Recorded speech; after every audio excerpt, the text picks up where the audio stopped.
دو بھکاری بھیک مانگ رہے تھے. ایک کہتا ہے مجھ کو اللہ کے نام پہ کوئی بھیک دے دے. دوسرا بھکاری کہتا ہے کاش مجھ کو ام سلمہ بھیک دے دیں. ام سلمہ عرب کی ایک مشہور دانا, سخی اور منصف عورت تھی.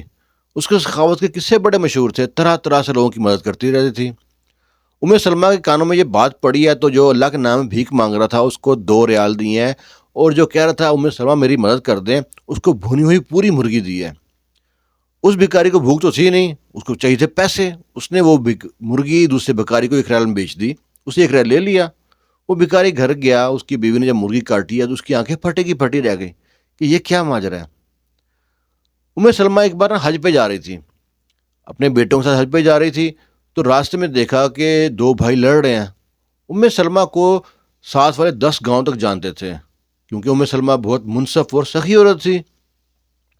دیکھتی ہے دونوں بھائی دستیں گریبان ہیں, تو میں تکرار, ہاتھا پائی تک بات پہنچ چکی ہے. ام سلمہ نے اپنا قافلہ ان کے پاس روکا ہے اور دونوں بھائی سے پوچھا ہے آپ دونوں بھائی کس بات پہ اتنا لڑ رہے ہیں, جو آپ کو اتنا خیال نہیں ہے کہ چھوٹا بھائی نے بڑے بھائی کا گریبان پکڑا, بڑے بھائی نے چھوٹا بھائی کا گریبان پکڑا ہوا ہے, آخر وجہ کیا ہے؟ تو بڑا بھائی نہ کہتا ہے یہ کتنا بدبخت ہے, کتنا ظالم شخص ہے. اس نے میرے بیٹے کو صرف اس لیے مارا کہ اس نے 1 پیالی گوشت مانگ لیا تھا. آخر میں نے اس لیے اس کو پال کے پوس کے جوان کر کے اس کو شادی کر کے علیحدہ کر دیا, اور اس کا ہر چیز کا خیال رکھا اس کو, اور اس کو ذرا خیال نہیں آیا کہ اپنے بھتیجے کو مارا اس لیے کہ اس نے 1 پیالی گوشت مانگ لیا تھا. کیا بگڑ جاتا اگر میرا ننھا سا بیٹا تھوڑا سا گوشت کھا لیتا تو؟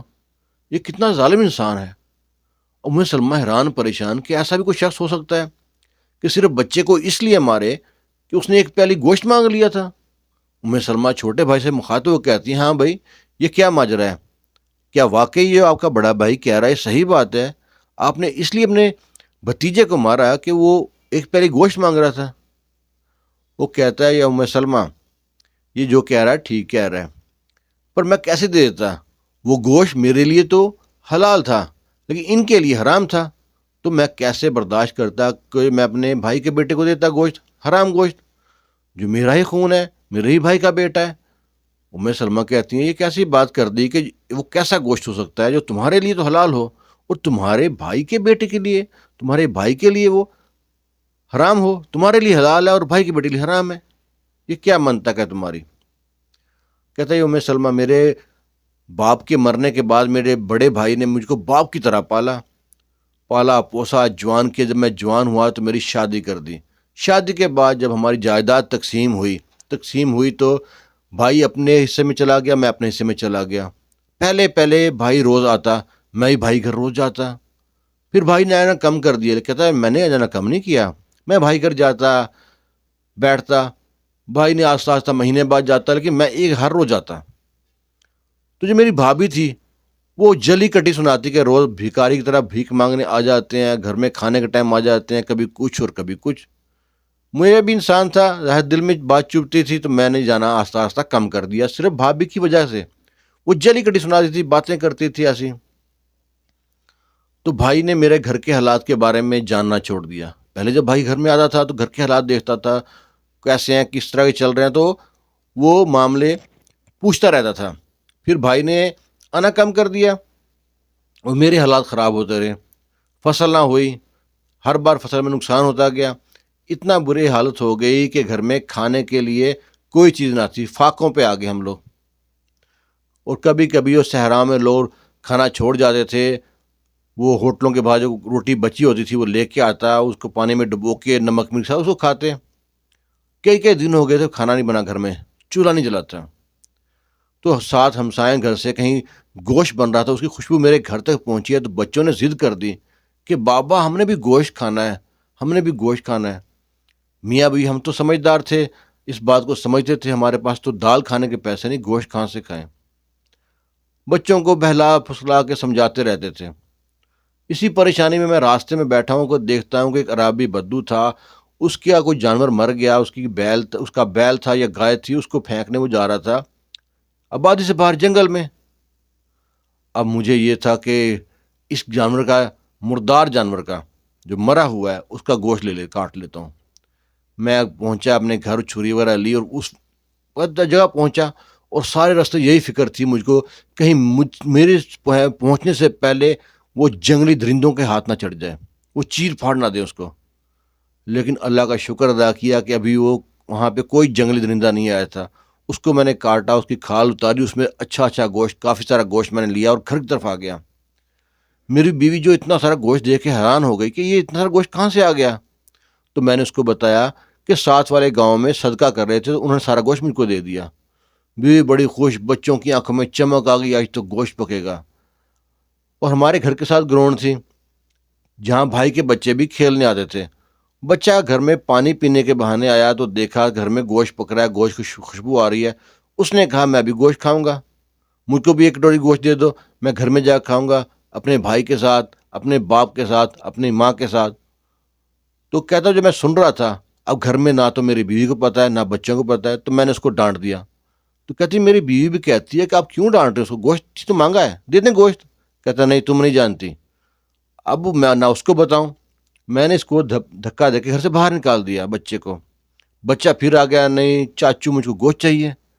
تو میرے پاس ایک ہی حل تھا، تو میں نے جان بوجھ کو ایک تھپڑ مارا کر ہوتا چلا جائے گا تو جان چھوٹ جائے گی۔ مجھے کیا پتا تھا میرا بھائی مجھ سے لڑنے آ جائے گا۔ جب بھائی نے یہ واقعہ سنا کہ میرا بھائی اس حال میں تھا کہ وہ مردار کھانے پر کام مجبور ہو چکا ہے، وہ زمین پہ بیٹھ گیا اور سر پہ اپنے ہاتھ مارتا ہے اور سر میں اپنے خاک ڈالتا ہے کہ میں مر کیوں نہیں گیا، میرے ہاتھ ٹوٹ نہیں کیوں گا، میں بھائی پہ ہاتھ اٹھا رہا تھا، میں بھائی سے لڑنے آ رہا تھا، میں نے بھائی کی حالت نہیں پوچھی وہ کس حال میں جی رہا ہے، ایک ہی گاؤں میں رہتے ہوئے، ایک ہی محلے میں رہتے ہوئے مجھے یہ نہیں پتا میرا بھائی کب سے بھوکا ہے۔ او ہو، ام سلمہ نے اپنا جو حج کا سفر میں جو خرچہ تھا ساتھ لے کے چلی تھی، وہ سارا خرچہ اس بھائی کو دے دیا۔ یہ اپنے گھر کے حالات بہتر کر لے، جو گھر میں راشن پانی لے کے آنا لے آ۔